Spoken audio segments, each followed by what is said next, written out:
खास बुलेटिन में आपका स्वागत है और मैं हूं आपके साथ सुमन पाल। मुख्यमंत्री पुष्कर सिंह धामी सशस्त्र सेना झंडा दिवस के अवसर पर 7 दिसंबर को सवाड़ चमोली पहुंचे, जहां पर क्षेत्रवासियों, पूर्व सैनिकों और उनके परिजनों द्वारा उनका जोरदार स्वागत किया गया। कार्यक्रम में सहभागिताओं के बीच में मुख्यमंत्री ने क्षेत्रीय विकास से जुड़े अनेक महत्वपूर्ण निर्णयों और घोषणाओं को साझा किया। प्रणाम करते हुए राष्ट्र के लिए अपना सर्वोच्च निछावर करने वाले ऐसे वीर भूमि के सभी वीर सपूतों को प्रदेशवासियों की ओर से भी श्रद्धांजलि अर्पित करता हूं। ये मेरा सौभाग्य है कि मुझे इस 3 दिवसीय शहीद मेले के माध्यम से आप सबके बीच में आने का शुभ अवसर प्राप्त हुआ है। भाइयों बहनों, मैं स्वयं एक फौजी का बेटा हूं और इस वीर भूमि में आकर मुझे मेरे पिताजी द्वारा जो बचपन में अनेक कहानियां बहादुरी की हमारे सैनिकों की सुनाई गई थी, उन सभी कहानियों की मुझे याद आ रही थी जब मैं यहाँ आ रहा था, जिनमें युद्ध के समय अपने साथियों के किस्से सुनाया करते थे। इस छोटे से गांव से अनगिनत वीरों ने अपने साहस, पराक्रम और मातृभूमि के अटूट समर्पण से उत्तराखंड का नाम देश के इतिहास में हमेशा के लिए अमर कर दिया। चाहे कोई युद्ध रहा हो या कोई ऑपरेशन हुआ हो, सवाड़ के सपूतों ने हमेशा मातृभूमि की सेवा की है, अपने प्राणों की आहुति दी है, भारत माता की सेवा की है। ये सवाड़ गांव तो हमारे सैनिकों की फैक्ट्री है। अभी भी इतनी बड़ी संख्या में सेना में हमारे इस गांव के सैनिक वीर देश की सेवा में संलग्न है और मातृभूमि की रक्षा में जुटे हुए हैं। भाइयों बहनों, एक सैनिक पुत्र होने के नाते आज मुझे आदरणीय प्रधानमंत्री जी के नेतृत्व में जो रक्षा के क्षेत्र में सकारात्मक जो परिवर्तन हो रहे हैं, बदलाव हो रहे हैं, उनको देखकर बहुत हर्ष की अनुभूति होती है, बहुत गौरव की अनुभूति होती है। एक समय था जब भारत रक्षा के उपकरणों के लिए विदेशों पर निर्भर रहता था। छोटे छोटे उपकरणों की भी आवश्यकता पड़ती थी तो उपकरण विदेशों से आयात करने पड़ते थे।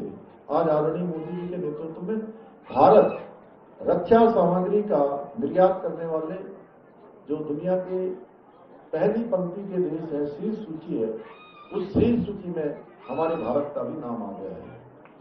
हाल ही में ऑपरेशन सिंदूर के माध्यम से हमने सिद्ध कर दिया, भारत ने सिद्ध कर दिया कि हमारे सैनिकों के साथ साथ हमारे जो स्वदेशी हथियार हैं वो भी दुनिया के किसी देश की हथियारों से कम नहीं है। इस अभियान में भारत में निर्मित आकाश मिसाइल, जिसमें डिफेंस सिस्टम, ब्रह्मोस मिसाइल, ऐसी अनेक स्वदेशी हथियारों ने पूरे विश्व में भारत के स्वदेशी हथियारों का डंका बजा दिया। भाइयों बहनों, आपको याद होगा 2014 से पहले, मोदी जी के देश के प्रधानमंत्री बनने से पहले हमारे सैनिकों को कोई गोली चलाने के लिए, गोली की मंजूरी के लिए भी ऊपर से मंजूरी लेनी पड़ती थी। उनको आदेश नहीं होता था कि दुश्मन की सीमा पार से कोई गोली आ रही है, कोई हमला हो रहा है तो उनको जवाबी हमला करना है। और हमारे सैनिक उनके गर्दन तक काट कर आतंकवादी, अलगाववादी, जिहादी, दुश्मन की सेना के लोग सीमा के उस पार तक ले जाने का काम करते थे। लेकिन मोदी जी के बनने के बाद भारत की सेना को खुली छूट देने का काम उन्होंने किया और आज एक गोली आती है तो गोलों और तोपों से भारत की सेना उनका मुंहतोड़ जवाब देने का काम करती है। भाइयों बहनों, आदरणीय मोदी जी के मार्गदर्शन में हमारी प्रदेश की सरकार भी सैनिकों और उनके परिवारों के कल्याण के लिए संकल्पबद्ध होकर काम कर रही है। हमारी सरकार ने जहां एक और शहीदों के आश्रितों को मिलने वाली अनुग्रह राशि जो पहले केवल 10 लाख रुपए होती थी, उसको बढ़ाकर 50 लाख रुपए अभी कर दिया गया है। वहीं सेना में परमवीर चक्र से लेकर मेंशन इन डिस्पैच तक सभी वीरता पुरस्कारों से अलंकृत सैनिकों को दी जाने वाली एकमुश्त तथा वार्षिकी राशि में अभूतपूर्व रूप से वृद्धि की है। हमने परमवीर चक्र से अलंकृत सैनिकों को मिलने वाली राशि को भी 50 लाख रुपए से बढ़ाकर 1 करोड़ 50 लाख रुपए कर दिया है। 1.5 करोड़ रुपए का प्रावधान कर दिया है। इसी प्रकार अशोक चक्र की राशि 30 लाख रुपए से बढ़ाकर 50 लाख रुपए, महावीर चक्र कीर्ति चक्र की राशि 20 लाख से बढ़ाकर 35 लाख रुपए और वीर और चक्र शौर्य चक्र की एक मुश्त राशि को 15 लाख से बढ़ाकर 25 लाख रुपया कर दिया गया है। इसके साथ ही हमने सेवा मेडल और वीरता पुरस्कारों की राशि को भी 2 गुना से अधिक बढ़ाने का काम किया है।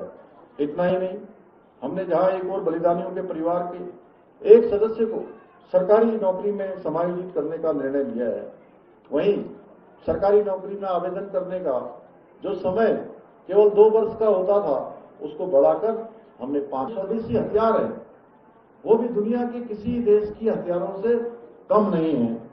इस अभियान में भारत में निर्मित आकाश मिसाइल, जिसमें डिफेंस सिस्टम, ब्रह्मोस मिसाइल, ऐसी अनेक स्वदेशी हथियारों ने पूरे विश्व में भारत के स्वदेशी हथियारों का डंका बजा दिया। भाइयों बहनों, आपको याद होगा 2014 से पहले मोदी जी के देश के प्रधानमंत्री बनने से पहले हमारे सैनिकों को कोई गोली चलाने के लिए गोली की मंजूरी के लिए भी ऊपर से मंजूरी लेनी पड़ती थी। उनको आदेश नहीं होता था कि दुश्मन की सीमा पार से कोई गोली आ रही है, कोई हमला हो रहा है तो उन पर उनको जवाबी हमला करना है। और हमारे सैनिक उनके गर्दन तक काट कर आतंकवादी, अलगाववादी, जिहादी, दुश्मन की सेना के लोग सीमा के उस पार तक ले जाने का काम करते थे। लेकिन मोदी जी के बनने के बाद भारत की सेना को खुली छूट देने का काम उन्होंने किया और आज एक गोली आती है तो गोलों और तोपों से भारत की सेना उनका मुंहतोड़ जवाब देने का काम करती है। भाइयों बहनों, आदरणीय मोदी जी के मार्गदर्शन में हमारी प्रदेश की सरकार भी सैनिकों और उनके परिवारों के कल्याण के लिए संकल्पबद्ध होकर काम कर रही है। हमारी सरकार ने जहां एक और शहीदों के आश्रितों को मिलने वाली अनुग्रह राशि जो पहले केवल 10 लाख रुपए होती थी उसको बढ़ाकर 50 लाख रुपए अभी कर दिया गया। वहीं सेना में परमवीर चक्र से लेकर मेंशन इन डिस्पैच तक सभी वीरता पुरस्कारों से अलंकृत सैनिकों को दी जाने वाली एक मुश्त तथा वार्षिकी राशि में अभूतपूर्व रूप से वृद्धि की है। हमने परमवीर चक्र से अलंकृत सैनिकों को मिलने वाली राशि को भी 50 लाख रुपए से बढ़ाकर 1 करोड़ 50 लाख रुपए कर दिया है। 1.5 करोड़ रुपए का प्रावधान कर दिया है। इसी प्रकार अशोक चक्र की राशि 30 लाख रुपए से बढ़ाकर 50 लाख रुपए, महावीर चक्र कीर्ति चक्र की राशि 20 लाख से बढ़ाकर 35 लाख रुपए और वीर और चक्र शौर्य चक्र की एक मुश्त राशि को 15 लाख से बढ़ाकर 25 लाख रुपया कर दिया गया है। इसके साथ ही हमने सेवा मेडल और वीरता पुरस्कारों की राशि को भी 2 गुना से अधिक बढ़ाने का काम किया है। इतना ही नहीं, हमने जहां एक और बलिदानियों के परिवार के एक सदस्य को सरकारी नौकरी में समायोजित करने का निर्णय लिया है, वहीं सरकारी नौकरी में आवेदन करने का जो समय केवल 2 वर्ष का होता था उसको बढ़ाकर हमने 5 वर्ष किया है। 5 वर्ष कर दिया गया है, जिससे कि उनको आगे किसी प्रकार की परेशानी न हो, समय से सभी लोग उस पर आवेदन कर सके। यही नहीं, हमने प्रदेश में बलिदानियों के आश्रितों को मिलने वाली नौकरी से पहले जो पूर्व परीक्षण है, उनके पुत्री विवाह अनुदान जैसी अनेक योजनाएं भी हम प्रदेश के अंदर संचालित कर रहे हैं। राज्य में वीरता पुरस्कार से प्राप्त सैनिकों और पूर्व सैनिकों की सरकारी बसों में यात्रा की निःशुल्क व्यवस्था करने के साथ साथ सेवारत व पूर्व सैनिकों हेतु 25 लाख रुपए की संपत्ति की खरीद पर स्टाम्प ड्यूटी में 25% की छूट भी प्रदान की जा रही है।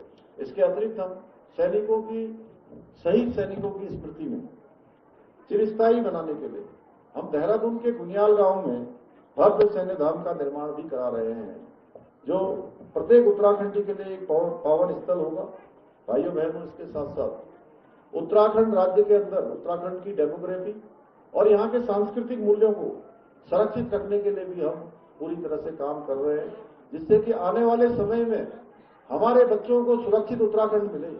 यहाँ किसी प्रकार के उनके साथ कोई असुरक्षा का भाव उनके मन में न रहे, उनका भविष्य उज्जवल हो, उनको राज्य की देवत्व के साथ जीने का अधिकार हो, राज्य की मूल अस्मिता के साथ कोई खिलवाड़ न हो, यहाँ की डेमोग्राफी खराब न हो, यहाँ के सांस्कृतिक मूल्य बने रहे और देवभूमि के जो मूल अस्तित्व है वो मूल अस्तित्व बना रहना चाहिए। कि ऐसा ना हो कि हमारी जमीनों पर आकर दूसरे लोग बस जाए, अपनी पहचान छुपाकर यहाँ पर घुसपैठ कर ले, तमाम प्रकार की सुविधाएं प्राप्त कर ले। उसके लिए हमने सत्यापन अभियान भी चलाया है। वीरता पुरस्कारों की राशि को भी 2 गुना से अधिक बढ़ाने का काम किया है। इतना ही नहीं, हमने जहां एक और बलिदानियों के परिवार के एक सदस्य को सरकारी नौकरी में समायोजित करने का निर्णय लिया है, वहीं सरकारी नौकरी में आवेदन करने का जो समय केवल 2 वर्ष का होता था, उसको बढ़ाकर हमने 5 वर्ष किया है। 5 वर्ष कर दिया गया है, जिससे कि उनको आगे किसी प्रकार की परेशानी न हो, समय से सभी लोग उस पर आवेदन कर सके। यही नहीं, हमने प्रदेश में बलिदानियों के आश्रितों को मिलने वाली नौकरी से पहले जो पूर्व परीक्षण है, उनके पुत्री विवाह अनुदान जैसी अनेक योजनाएं भी हम प्रदेश के अंदर संचालित कर रहे हैं। राज्य में वीरता पुरस्कार से प्राप्त सैनिकों और पूर्व सैनिकों की सरकारी बसों में यात्रा की निःशुल्क व्यवस्था करने के साथ साथ सेवारत व पूर्व सैनिकों हेतु 25 लाख रुपए की संपत्ति की खरीद पर स्टाम्प ड्यूटी में 25% की छूट भी प्रदान की जा रही है। इसके अतिरिक्त हम सैनिकों की शहीद सैनिकों की स्मृति में चिरस्थायी बनाने के लिए हम देहरादून के गुनियाल गांव में भव्य सैन्य धाम का निर्माण भी करा रहे हैं, जो प्रत्येक उत्तराखंडी के लिए एक पावन स्थल होगा। भाइयों बहनों, इसके साथ साथ उत्तराखंड राज्य के अंदर उत्तराखंड की डेमोग्राफी और यहाँ के सांस्कृतिक मूल्यों को संरक्षित रखने के लिए भी हम पूरी तरह से काम कर रहे हैं, जिससे कि आने वाले समय में हमारे बच्चों को सुरक्षित उत्तराखंड मिले। यहाँ किसी प्रकार के उनके साथ कोई असुरक्षा का भाव उनके मन में न रहे, उनका भविष्य उज्जवल हो, उनको राज्य की देवत्व के साथ जीने का अधिकार हो, राज्य की मूल अस्मिता के साथ कोई खिलवाड़ न हो, यहाँ की डेमोग्राफी खराब न हो, यहाँ के सांस्कृतिक मूल्य बने रहे और देवभूमि के जो मूल अस्तित्व है वो मूल अस्तित्व बना रहना चाहिए। कि ऐसा ना हो कि हमारी जमीनों पर आकर दूसरे लोग बस जाए, अपनी पहचान छुपाकर यहाँ पर घुसपैठ कर ले, तमाम प्रकार की सुविधाएं प्राप्त कर ले। उसके लिए हमने सत्यापन अभियान भी चलाया है। डेमोग्राफी को खराब न होने देने का हमने संकल्प करने का निर्णय लिया है। अब उत्तराखंड के सभी संचालित विद्यालयों और मदरसों में जो सरकारी बोर्ड द्वारा मान्यता प्राप्त पाठ्यक्रम है वही पढ़ाया जाएगा, ताकि बच्चे हमारे राष्ट्रवादी शिक्षा से जुड़कर देश की प्रगति में योगदान दें, देश की गति में योगदान दें, न कि राष्ट्र विरोधी मानसिकता का शिकार बने। भाइयों बहनों, हमने राज्य में भ्रष्टाचार को समाप्त करने के लिए जीरो टॉलरेंस की नीति के तहत हम संकल्पित होकर कार्य कर रहे हैं। इसी का परिणाम है कि आज प्रदेश में पहली बार पिछले 3 वर्षों में हमने आईएएस, पीसीएस, आईएफएस स्तर के अधिकारियों सहित भ्रष्टाचार में लिप्त 200 से भी अधिक लोगों को जेल की सलाखों के पीछे पहुंचाने का काम भी सरकार ने किया है।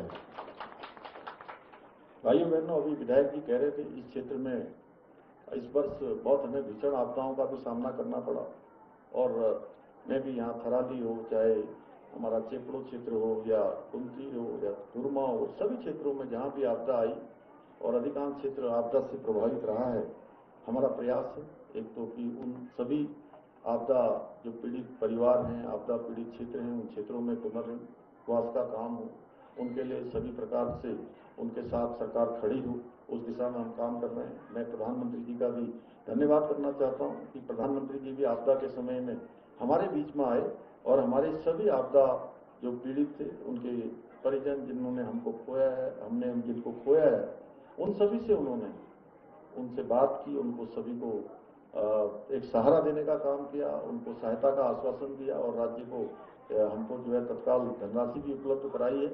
हम सब लोग पूरी तरह से समर्पित होकर उस क्षेत्र को आगे बढ़ाने के लिए फिर से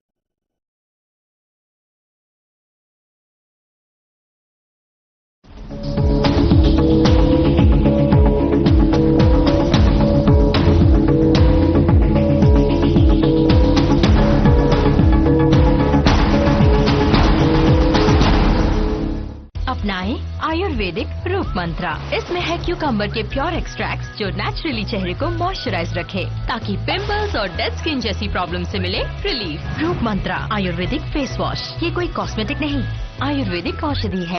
क्या आप दुबले पतले कमजोर हैं, आपकी सेहत नहीं बनती, भूख कम लगती है, वजन नहीं बढ़ता? दरअसल मेन बात खाना पीना खाना नहीं है, मेन बात है खाया पिया लगना। और अगर खाया पिया लगेगा ही नहीं तो आपकी सेहत बनेगी कैसे? इसलिए हमारी संस्था सन्यासी आयुर्वेदा ने एक ऐसी दवा का निर्माण किया है जो कि आपके लिवर, आपके पाचन तंत्र को दुरुस्त करने का काम करती है, ताकि आप जो भी खाएं उसका पूरे का पूरा निचोड़ आपके शरीर को लगे, आपकी भूख बढ़े, खाया पिया सही से लगे, नया खून बने, हड्डियों में जान आए, वजन बढ़े और आप मोटे तगड़े खूबसूरत पर्सनैलिटी के मालिक बन जाए। सिर्फ 655 रुपए की पूरे 1 महीने की दवा होती है और आप इसे घर बैठे 011-45454545 पर फोन करके दवा मंगवा सकते हैं। नमस्कार दोस्तों, एक बार एक प्रयोग किया गया मछलियों पर। एक बड़ी शार्क मछली को कुछ छोटी मछलियों के साथ एक टैंक में रखा गया। स्वाभाविक रूप से शार्क ने छोटी छोटी सभी मछलियों को खा लिया। इसके बाद उस टैंक के बीचों बीच एक ट्रांसपेरेंट फाइबर शीट लगा दी गई उस टैंक के 2 हिस्से करने के लिए। अब एक तरफ शार्क थी और दूसरी तरफ छोटी मछलियां। शार्क केवल देख सकती थी लेकिन दूसरी तरफ जा नहीं सकती थी।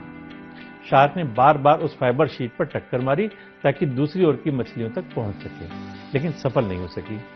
ऐसा कई दिन तक दोहराया गया और रिजल्ट वही का वही। शार्क छोटी मछलियों को नहीं खा पाई और फेल हो गई। कुछ दिनों बाद वो बीच का पार्टीशन हटा दिया गया।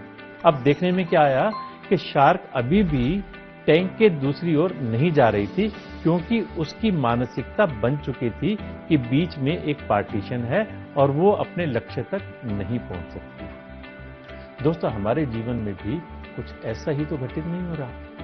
किसी छोटे मोटे फेलियर के कारण हमने धारणा बना ली कि हम तो ये काम जीवन में कभी कर ही नहीं सकते। ये काम तो हमारी क्षमता के बाहर का है, हमारे बस का ही नहीं है। ऐसा सोचकर हम प्रयास करना बंद कर देते हैं, जबकि हो सकता है वर्तमान में परिस्थितियां बदल चुकी हों, सफलता के द्वार हमारी प्रतीक्षा कर रहे हों। कई बार हमारे परिश्रम ना करने के कारण या हमारे फेलियर के प्रीसेट माइंड के कारण हम कामयाबी से दूर चले जाते हैं। किसी ने ठीक कहा है, रोज रोज गिरकर भी मुकम्मल खड़ा हूं, ऐ मुश्किलों देखो मैं तुमसे कितना बड़ा हूं। नमस्कार।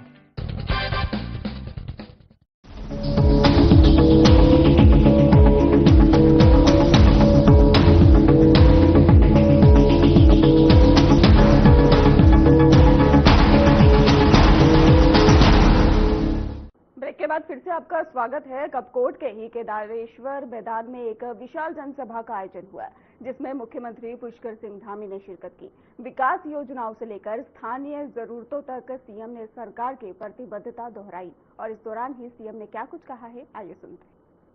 और विकास कार्यों की योजनाओं की समीक्षा करते हुए आप सबके बीच में पहुंचा हूं। इसलिए मैं कह सकता हूं कि हमारी सरकार बागेश्वर और कपकोट क्षेत्र के विकास में कोई कोर कसर नहीं छोड़ रही है। और आज आप सभी का, जिस प्रकार से मैं आप सबकी ऊर्जा देख रहा हूं, आप सबका उत्साह देख रहा हूं और इतनी बड़ी संख्या में मैं देख रहा हूं गड़िया जी, जितने पंडाल में लोग आए हैं उससे कहीं अधिक लोग पंडाल के आसपास भी हैं, कुछ छतों में भी हैं। और ये उपस्थिति इस बात का प्रमाण है कि हमारी सरकार जनता की अपेक्षाओं के अनुरूप ठीक दिशा में आगे बढ़ रही है। ये सभी आप सभी का ये स्नेह और आशीर्वाद है जो मुझे निरंतर प्रदेश की सेवा करने का, एक ऊर्जा प्रदान करने का काम आप सबके आशीर्वाद से हो रहा है। भाइयों बहनों, मुझे प्रसन्नता हो रही है कि आज हम बागेश्वर जनपद में शिक्षा, स्वास्थ्य, सड़क, सिंचाई, पेयजल, खेल, कला एवं संस्कृति से जुड़ी हुई 108 करोड़ रुपए से अधिक की लागत की 42 विकास परियोजनाओं का लोकार्पण एवं शिलान्यास आज हमने किया है। इसके साथ ही आज जहां एक और क्षेत्र के विकास और स्थानीय अर्थव्यवस्था में महत्वपूर्ण योगदान देने वाले हमारे स्वयं सहायता समूह के 40,000 लाभार्थियों को 26 करोड़ रुपए की धनराशि भी वितरित की जा रही है। वहीं इस क्षेत्र में केंद्र और राज्य सरकार की विभिन्न योजनाओं में 36,000 लाभार्थियों को 70 करोड़ रुपए की धनराशि भी डीबीटी के माध्यम से सीधे उनके खातों में आज हस्तांतरित की जा रही है। मुझे पूरा विश्वास है ये सभी योजनाएं न केवल इस क्षेत्र के लिए बल्कि आधारभूत सुविधाओं को सशक्त बनाने में बहुत सहायक सिद्ध होंगी, बल्कि हमारे सभी नागरिकों के लिए बेहतर सुविधाएं उपलब्ध कराने के साथ साथ जो स्थानीय अर्थव्यवस्था है उस स्थानीय अर्थव्यवस्था को एक नई गति प्रदान करेंगे। भाइयों बहनों, आज नरेंद्र मोदी जी के, हमारे प्रधानमंत्री जी के नेतृत्व में देश के अंदर आज बहुत तेजी से अनेक ऐतिहासिक काम हो रहे हैं। गरीबों के लिए काम हो रहे हैं, जरूरतमंद व्यक्ति के लिए काम हो रहे हैं, हमारी माताओं बहनों के जीवन स्तर को ऊपर उठाने के लिए काम हो रहे हैं, नौजवानों को रोजगार और स्वरोजगार से जोड़ने के काम हो रहे हैं। और उन्हीं के मार्गदर्शन में हमारे राज्य में भी विकास और समृद्धि के नए कीर्तिमान स्थापित हो रहे हैं। अनेक नए काम शुरू कराए जा रहे हैं, जहां एक और शहरों से लेकर सुदूरवर्ती पर्वतीय क्षेत्रों तक अनेक विकास के काम किए जा रहे हैं। सड़कों के क्षेत्र में शिक्षा, स्वास्थ्य, पेयजल और इंफ्रास्ट्रक्चर को मजबूत किया जा रहा है। वहीं राज्य की जो सांस्कृतिक विरासत है उसके संरक्षण और संवर्धन की दिशा में भी हम निरंतर प्रयास कर रहे हैं। हमारी सरकार देवभूमि उत्तराखंड को विश्व की आध्यात्मिक राजधानी के रूप में स्थापित करने की दिशा में निरंतर कार्य कर रही है। हम केदारखंड की भांति मानसखंड के पौराणिक मंदिरों के भी पुनरुत्थान एवं सौंदर्यीकरण के लिए संकल्पित होकर काम कर रहे हैं। जहां हम अनेक हमारे मंदिरों की एक मिशन के तहत सौंदर्यीकरण के क्षेत्र में आगे बढ़े हैं। इसी क्रम में हम बाबा बागनाथ जी का बैजनाथ धाम के साथ साथ कोट ब्राह्मणी मंदिर सहित विभिन्न बागेश्वर में मुख्यमंत्री पुष्कर सिंह धामी ने सरयू तट विकास कार्यों का निरीक्षण करते हुए अधिकारियों को समयबद्ध और गुणवत्तापूर्ण कार्य पूरा करने के निर्देश दिए हैं। उन्होंने स्थानीय नागरिकों से फीडबैक लिया और इसके साथ ही इंडोर स्टेडियम में खिलाड़ियों के साथ बैडमिंटन खेलकर उनका उत्साह भी बढ़ाया है। मुख्यमंत्री बागनाथ मंदिर में पूजा अर्चना के बाद ही सशस्त्र सेना झंडा दिवस कार्यक्रम में शामिल हुए और सैनिकों के बलिदान को भी नमन किया।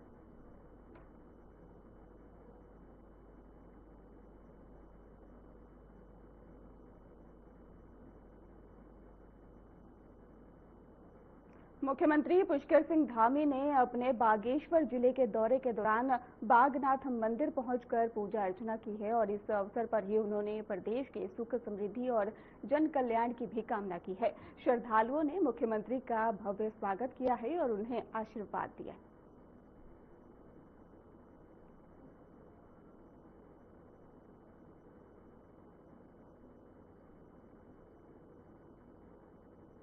राज्यपाल लेफ्टिनेंट जनरल गुरमीत सिंह को सैनिक कल्याण और पुनर्वास विभाग के निदेशक श्याम सिंह ने लोक भवन में सशस्त्र सेना झंडा दिवस पर फ्लैग लगाया और इस अवसर पर ही राज्यपाल ने सशस्त्र सेना झंडा कोष में ही सहयोग राशि प्रदान की है। प्रदेशवासियों से भी योगदान देने की अपील की है।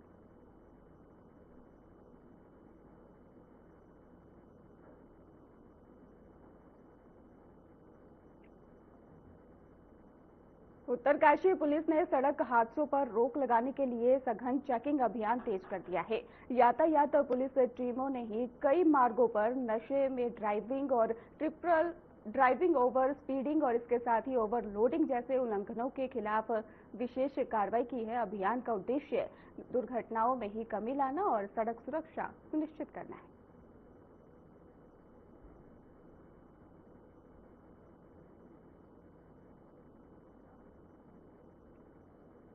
राजकीय बालिका इंटर कॉलेज नैनीताल में कानूनी और सामाजिक जागरूकता अभियान के तहत छात्राओं को समान नागरिक संहिता की विस्तृत जानकारी दी गई।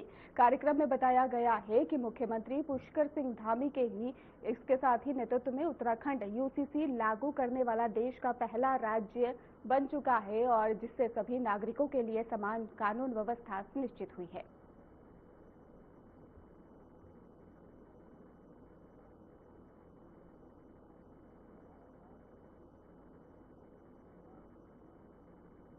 उत्तराखंड बीजेपी प्रदेश अध्यक्ष ने हरक सिंह रावत का बड़ा राजनीतिक बयान दिया है। उन्होंने कहा है कि हरक सिंह की कुंडली में ही नाड़ी बताया गया है कि दोष है और इसके साथ ही इसी कारण उनका किसी एक राजनीतिक पार्टी में लंबे समय तक ही टिक पाना संभव नहीं हो पाता।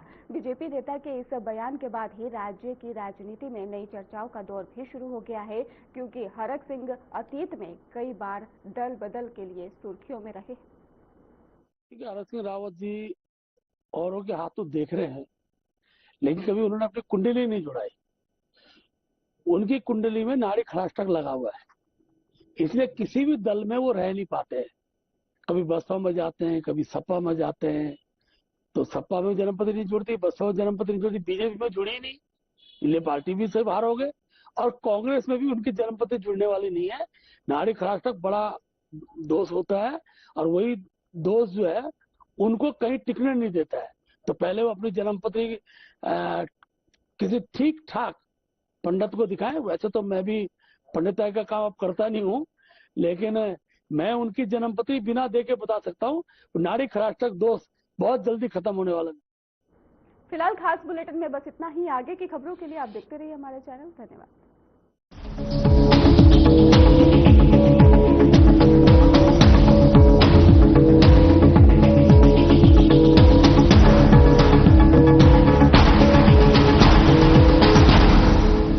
लोग सेहत बनाने के लिए क्या क्या नहीं करते।